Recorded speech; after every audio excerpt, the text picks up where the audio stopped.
มาลิที่นี่ปลามันอยู่เม้นเนาะจะแล้วมันโมเดลหรอกจะกินนี่แหละเอาเลยเนาะเดี๋ยวนะ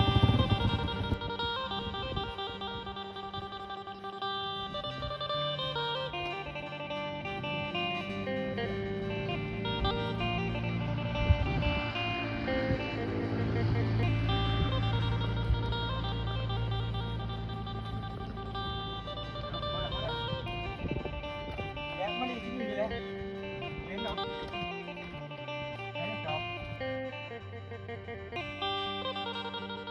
โอ้ที่ไหนครับผมมีกับแกะไหม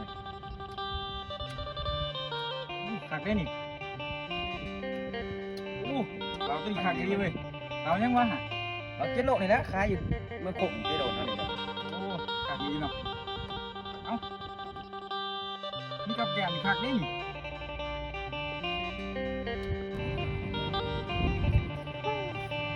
สองเสียงนี่ไม่ใช่วะ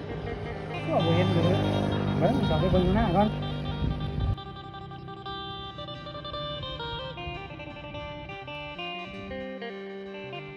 โอ้แต่แค่ผมมาอยู่นี่เนาะเห็นยังน่ะกินเรานี่นะเราเสียนี่นะบนส่วนเนาะโอ้กินเรากับบนส่วนเนาะสิเบิร์ดเลยดิหวังบรรยากาศเลยคุณมีกับแกมได้นี่มาดิมาดิเอาน้ำกันดิเอาน้ำกันเอาของแกมาทักก่อนแล้วนี่ฮะเอาที่มือเจ็ดโลเป็นตะยางเนี่ยโอ้ข้าวอ่ะข้าวเบิ้งเราข้าวเจ็ดเลยโอ้ผลิตอยู่ใส่เลยเนาะผลิตอยู่นี่แหละมันคงไปโดนนั่นนี่แหละสองสาขาหนึ่งอยู่เมืองนี้โอ้คักไอ้พี่ได้ตัวนี้อ๋อนู่นเรานี่แสบวิธีโอ้มือสั่นเลยว่ะคักเบิ้งเดี๋ยวสิบอกมีบอกเนาะไม่คือก่อนมาคือแปะวิธีเราเนี่ยเราที่โดนนั่นเห็นตอนนั้นกูดีที่แหละมันที่เบิร์ดแหละฮะ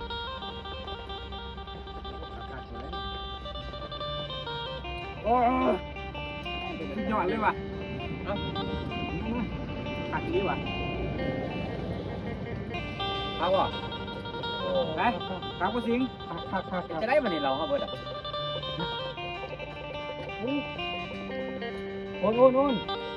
โอนใส่กับแกะมาเจ้ากับแกะมาให้โอ้นี่ตาถวยมา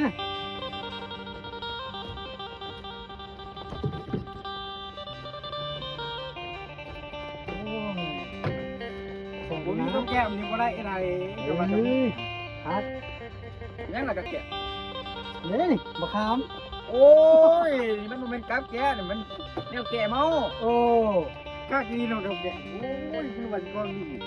ได้หรอไปยังเลยตัวนี้เขาก็เอาไปกินมาน้ำเมาก็ได้มาเย็นนิดเดียวนี่ตัวคือตายเลยฮะ